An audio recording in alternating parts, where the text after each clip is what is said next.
Assalamualaikum warahmatullahi wabarakatuh. Jumpa lagi bersama saya Rinda Kusmiati. Kali ini kita akan membahas mengenai bagaimana cara membuat sebuah database dan membuat sebuah tabel. Sebelumnya saya akan menjelaskan terlebih dahulu.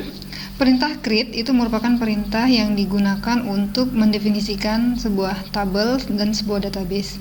Jadi kita akan coba membuat sebuah database. Database di sini kita gunakan yang namanya command from atau CMD. Kita cukup klik start, kemudian kita cari CMD, atau dengan cara shortcut tekan tombol Windows dan huruf R pada keyboard.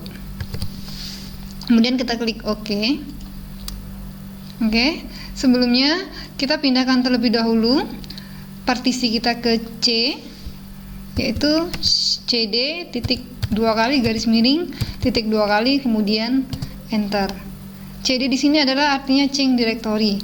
Kemudian setelah itu kita pindah atau kita masuk ke folder examvv garis miring mysql garis miring bin, enter.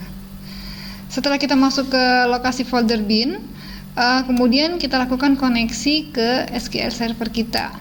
SQL server kita di sini kita koneksinya mysql -u root.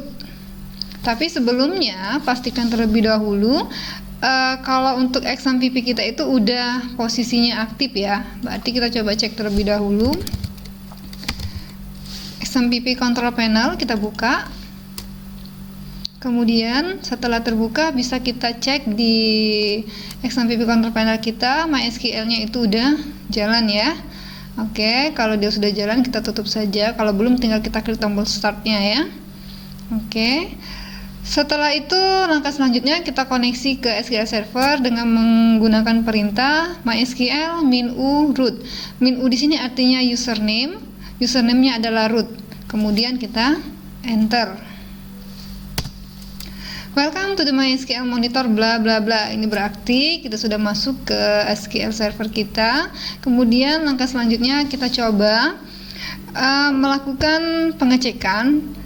Ada database apa saja sih yang ada di dalam SQL Server kita atau localhost kita dengan cara show databases, enter. Oke. Ini database yang ada. Sekarang kita akan coba membuat yang namanya database baru. Perintahnya adalah create database.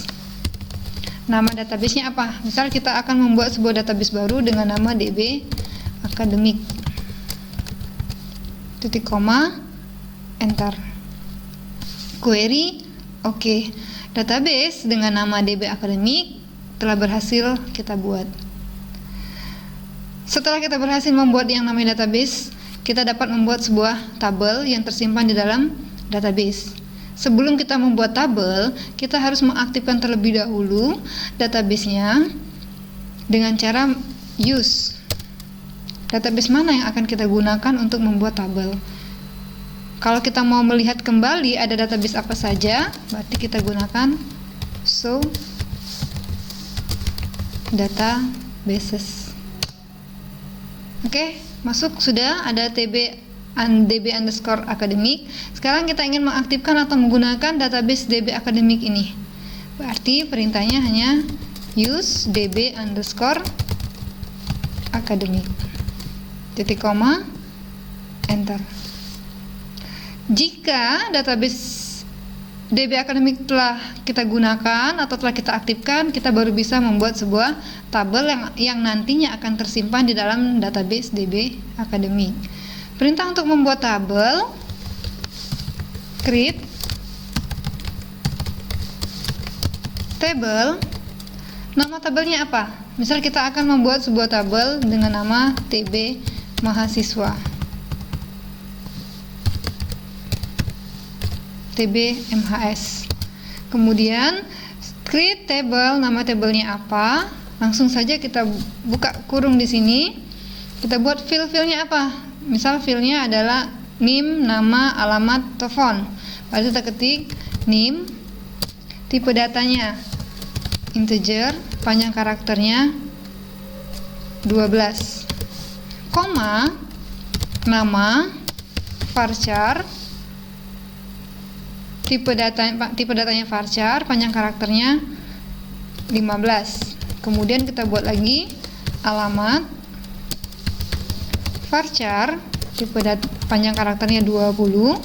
Kemudian kita buat email varchar, panjang karakternya 20. Jika tidak ada lagi yang akan kita buat kolomnya, langsung kita akhiri dengan tutup kurung dan titik koma. Kemudian kita klik tombol enter. Query oke. Ini cara penulisan atau cara membuat tabel yang pertama. Bisa juga kita buat tabel, cara penulisannya tabel dosen.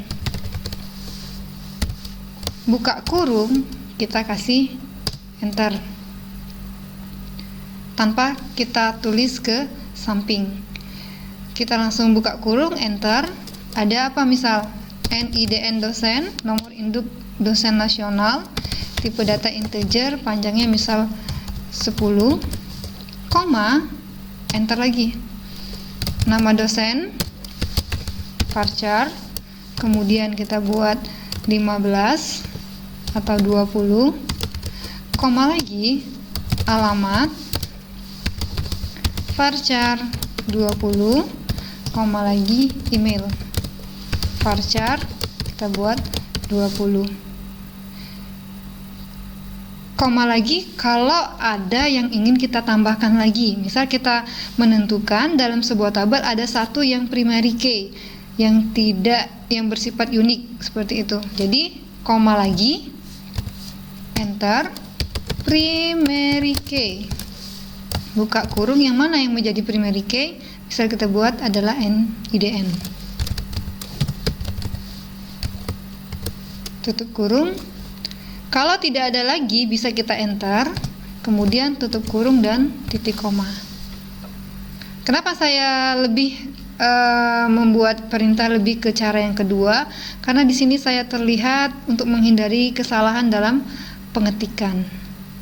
Terus kalau kita tulis ke samping, untuk ketelitian itu kalau saya pribadi masih suka nggak teliti ya kalau terlalu panjang ke samping. Tapi kalau untuk saya enter, saya lebih terlihat yang mana yang titik koma, yang mana belum, seperti ini. Kemudian jadi ini buka kurung, tutup kurung, titik koma pasangannya. Kemudian ini koma karena setelahnya ada nama, koma lagi setelahnya ada alamat, koma lagi setelahnya ada email, koma lagi setelahnya ada primary.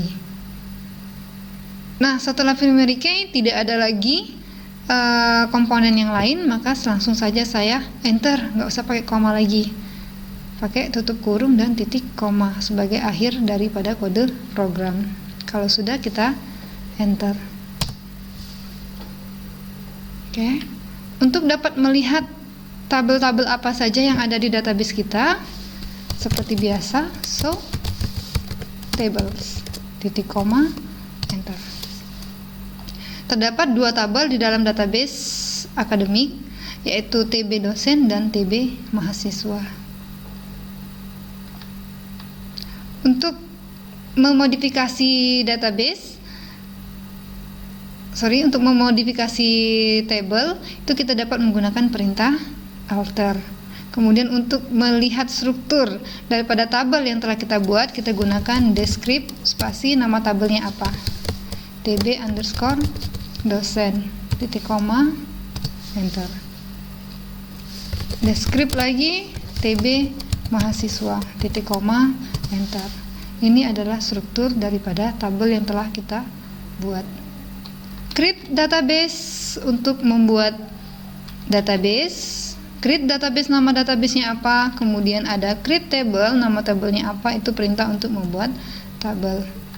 So tables melihat daftar nama tabel-tabel yang pernah kita buat, sedangkan descript table, descript nama tabel, itu adalah perintah untuk melihat struktur tabel yang telah kita buat. Baiklah, sekian berbagi dari saya. Nantikan video saya selanjutnya yang akan kita bahas mengenai perintah alter table atau untuk memodifikasi table dan kolom. Terima kasih, cukup sekian. Wabillahi taufiq wal hidayah. Wassalamualaikum warahmatullahi wabarakatuh.